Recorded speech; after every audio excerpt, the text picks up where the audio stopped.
saudara-saudaraku, dimanapun Anda berada, salam sehat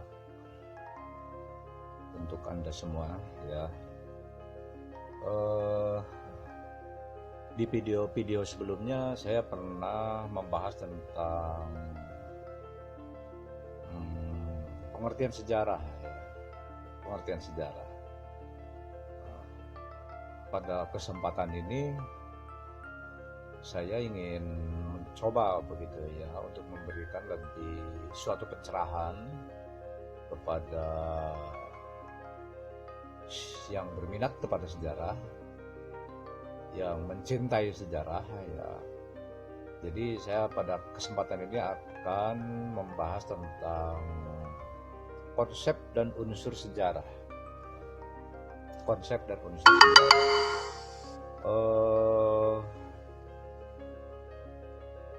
Apa dalam sejarah itu ada konsep begitu ya, pertanyaannya apa ada unsur?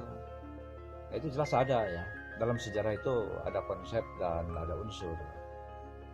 Karena sejarah itu ilmu ya, ilmu pengetahuan. Satu persatu akan saya bahas dari konsep dulu ya. Konsep adalah suatu wujud dari kemampuan akal dalam membentuk gambaran baru yang bersifat abstrak berdasarkan atas data atau fakta-fakta konkret, sehingga manusia dapat merekonstruksi atau membuat suatu gambaran. Contoh sederhananya beginilah, karena konsep itu kemampuan akal ya, membentuk gambaran dari yang sifatnya abstrak, maka contoh sederhananya misalnya kita kenapa dalam keseharian mengenal handphone begitu ya. Handphone itu yaitu konsep ya, karena handphone itu adalah sesuatu ya yang sifatnya bendawi begitu, dan dikonsepkan bahwa itu adalah, kalau kita melihat sesuatu yang di hadapan kita itu sebagai alat komunikasi, yaitu handphone, dikatakan itu handphone. Nah begitu ya. Atau lebih jelasnya lagi, misalnya kita dalam keseharian selalu dihadapkan dengan ada ukuran tinggi, ada rendah, ada kuat, ada ringan. Itu konsep ya, itu konsep. Tapi sekarang kita akan lebih dispesifikan kepada konsep yang terkait dengan sejarah. Misalnya konsep-konsep yang terkait dengan aktivitas manusia dalam sejarah. Misalnya ada konsep peristiwa ya. Itu peristiwa itu konsep ya. Kita dalam keseharian sering mendengar kata peristiwa, itu konsep. Peristiwa itu kan gambaran dari satu kejadian di lapangan, di mana saja, kapan saja waktunya. Ya, aktivitas manusia di lapangan itu disebut peristiwa, itu konsep. Jadi kata peristiwa itu sendiri itu adalah konsep begitu ya. Terus kalau kita mendengar kata perubahan, demokrasi, nasionalisme, revolusi dan lain-lain, itu konsep. Itu semuanya konsep.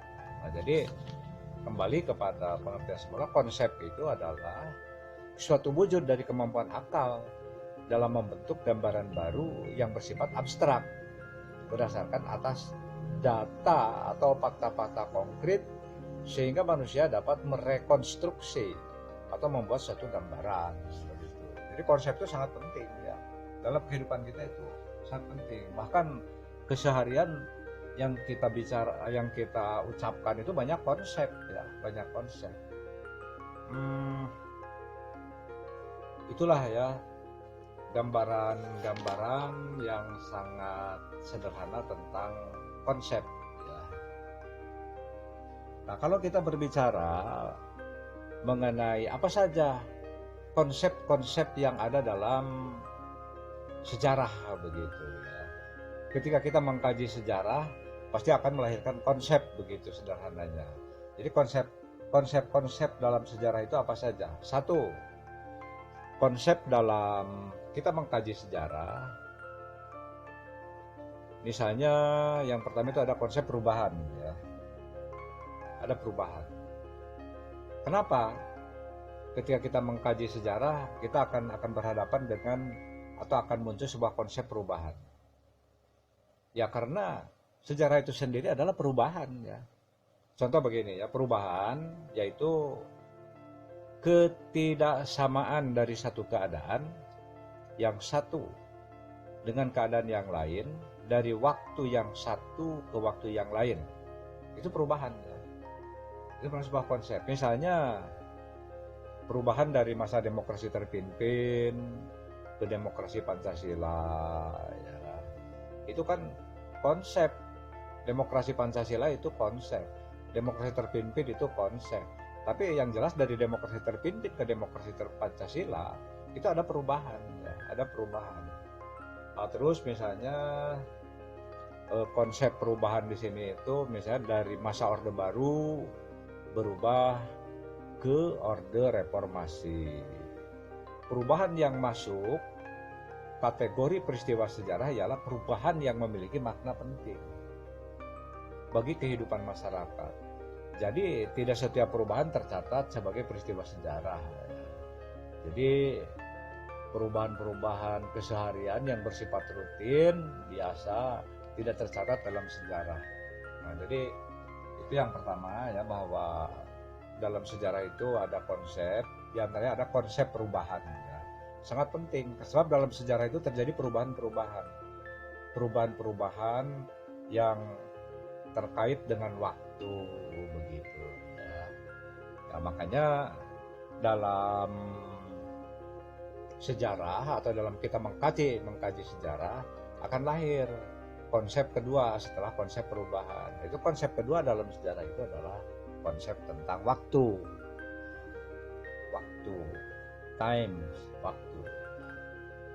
Maksudnya bahwa setiap peristiwa sejarah itu tidak mungkin sebagai sesuatu yang datang dengan tiba-tiba. Tidak mungkin ya. Peristiwa sejarah itu tidak datang secara tiba-tiba, tetapi akan datang atau akan hadir dalam suatu bingkai waktu. Peristiwa sejarah itu hadir dalam satu bingkai waktu. Karena waktu ini merupakan konsep dalam sejarah, maka aspek waktu itu sangat penting diperhatikan oleh kita dalam mengkaji sejarah. Aspek waktu ini akan sangat terasa kalau tidak mencermati, kalau kita ya mencermati sebuah proses perubahan atau proses terjadinya sesuatu. Nah, sebab proses itu terjadi dalam bingkai waktu. Perubahan-perubahan itu sendiri dalam sejarah itu terjadi dalam proses bingkai waktu ya. Nah, makanya waktu ini sangat penting sekali. Terus kita akan melihat sekarang konsep yang ketiga dalam kita mengkaji sejarah. Itu ada yang sangat penting juga ini dalam sejarah, konsep kontinuitas atau kontinuitas di sini itu keberlanjutan ya, keberlanjutan. Nah, jadi kontinuitas itu berkelanjutan dan lawannya itu diskontinuitas, artinya ketidakberlanjutan. Nah, konsep kontinuitas dan konsep diskontinuitas terkait erat dengan konsep perubahan. Nah, kan semakin kelihatan ya. Tadi sudah saya bahas ya, bahwa dalam mengkaji sejarah itu ada perubahan, ada konsep waktu, ada konsep kontinuitas dan diskontinuitas. Konsep kontinuitas dan kontinuitas itu terkait erat dengan konsep perubahan dan perkembangan. Misalnya, kontinuitas adalah manifestasi dari suatu proses perkembangan dari aspek kehidupan masyarakat yang terus berlanjut sekalipun situasi dan kondisi berubah. Seperti contohnya begini ya, aspek kontinuitas dalam kita mengkaji sejarah itu. Misalnya sekalipun kita sudah merdeka ya, tetapi ada beberapa aspek hukum yang masih melanjutkan hukum kolonial. Itu kontinuitas ya. Tapi ada juga aspek-aspek hukum kolonial yang oleh kita sudah tidak dipakai. Berarti itu diskontinuitas ya. Mungkin dalam dunia pendidikan juga begitu ya. Mungkin ada beberapa aspek dunia pendidikan yang pernah ditanamkan dalam kurikulum di Indonesia, ada yang masih berkontinuitas ya, berkelanjut, tapi sudah ada yang sama sekali tidak dipakai. Nah, kita sekarang berlanjut ke unsur sejarah. Kalau tadi kita sudah panjang lebar berbicara konsep sejarah, ya. Sekarang kita untuk lebih memperkaya pengetahuan kita akan mencoba membahas mengenai pemahaman kita terhadap unsur-unsur sejarah. Di dalam sejarah itu setidaknya atau sedikitnya ada 3 unsur penting ya, yang perlu ini diketahui, dipahami oleh orang-orang yang suka sejarah atau mencintai sejarah ya. Unsur sejarah itu, di dalam sejarah itu, 1 unsur manusia. Yang kedua ada unsur ruang. Dan ketiga ada unsur waktu. Manusia, ruang, waktu. Nah, itu 3 unsur dalam sejarah yang tidak bisa ditinggalkan. Ini sangat penting ya. 1 saja tidak ada, peristiwa sejarah tidak akan bisa terjadi. Kita bahas ya. Yang pertama unsur manusia. Manusia di dalam peristiwa sejarah itu menjadi sentral. Menjadi sentral ya. Ibarat drama sebagai pemegang peran begitu. Jadi manusia itu menjadi pemegang peran penting ya dalam peristiwa sejarah. Karena saking pentingnya manusia dalam satu peristiwa sejarah, maka unsur manusia itu sangat menentukan di dalam satu peristiwa sejarah. Karena bagaimana? Ya sejarah itu pada intinya adalah sejarah manusia ya. Bukan alam atau binatang. Keberadaan alam dan makhluk lain atau binatang itu hanya berfungsi sebagai salah satu faktor penentu yang mempengaruhi sejarah manusia. Hanya sebagai faktor penentu saja ya. Jadi pemegang peran dalam peristiwa sejarah yaitu tetap manusia ya. Manusia. Yang lainnya itu hanya sebagai faktor-faktor penunjang ya. Seperti contoh begini. Bencana alam seperti banjir ya, gunung meletus, gempa, tsunami dapat mempengaruhi dinamika hidup dan sejarah manusia. Itu hanya mempengaruhi begitu ya. Dan bagaimana manusia yang memiliki peran ketika menghadapi bencana-bencana itu merespon terhadap peristiwa-peristiwa itu. Jadi ini tetap manusia itu memiliki satu peran yang sangat penting dalam peristiwa sejarah. Sebagai contoh ya, kalau kita misalnya ingin mempelajari sekitar proklamasi kemerdekaan, maka manusia-manusia yang menjadi unsur pokok dalam sejarah, ya misalnya itu Soekarno, Bung Hatta, Ki Hajar Dewantara, Sudirman, petani Banten. Kalau kita mengkaji ya pemberontakan petani Banten, ya petani Banten itu manusia yang menjadi petani di Banten itu penting. Itu sebagai unsur dari peristiwa kejadian pemberontakan petani Banten. Jenderal Sudirman ini terkait erat sebagai pemeran utama dalam peristiwa gerilya misalnya. Ki Hajar Dewantara ini faktor manusianya ya. Dia akan terkait dengan bagaimana upaya dia menumbuh kembangkan dunia pendidikan di Indonesia yang diawali dengan mendirikan Taman Siswa.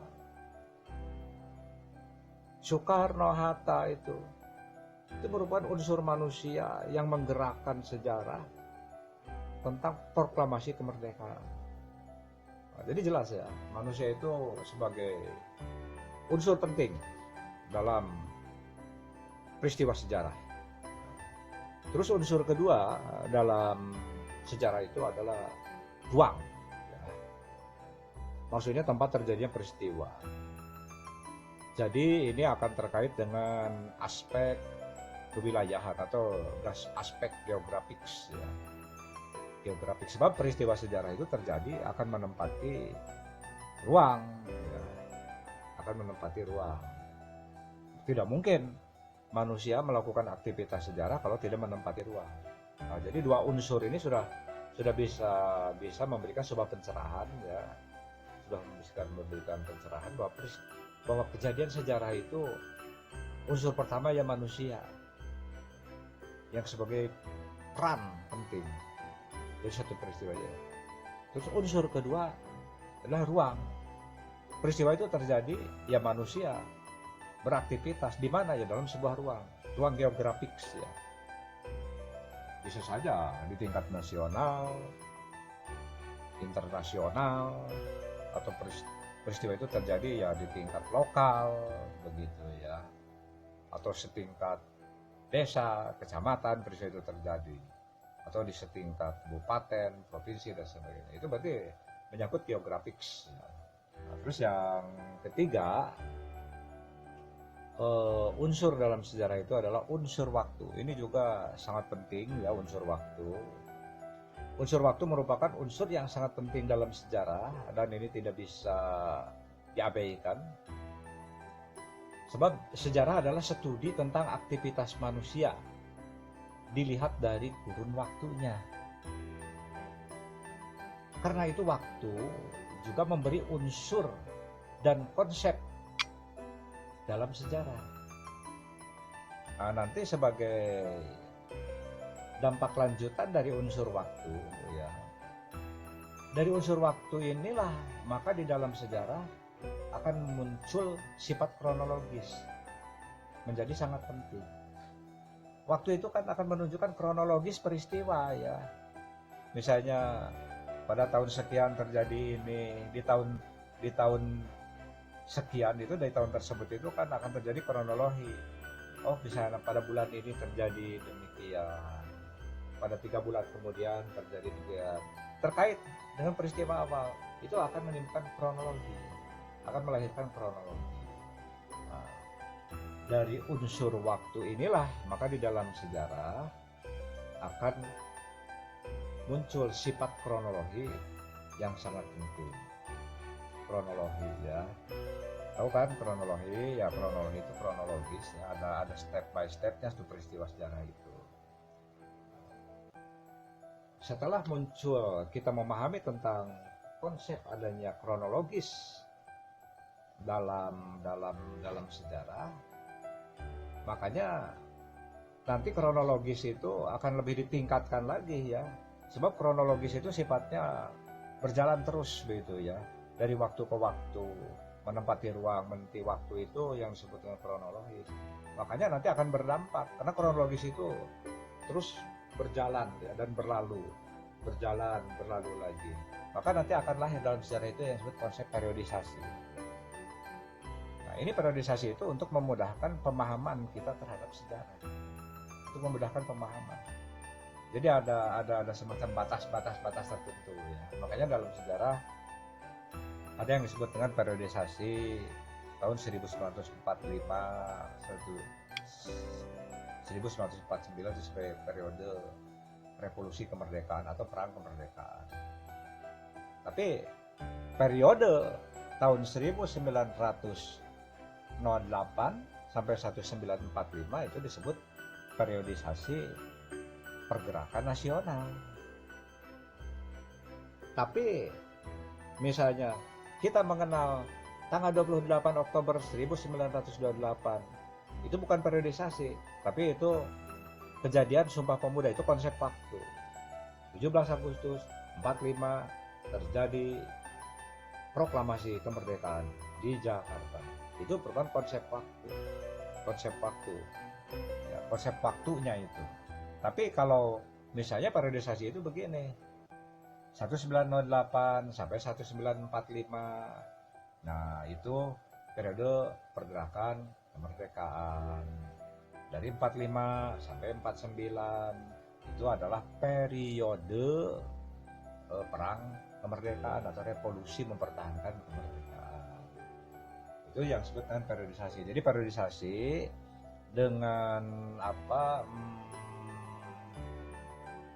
kronologis itu berbeda. Kalau kronologis itu menyusun begitu ya, step-step dari peristiwa. Kalau kronologi itu lebih membuat satu kesimpulan dengan melalui babakan waktu gitu ya.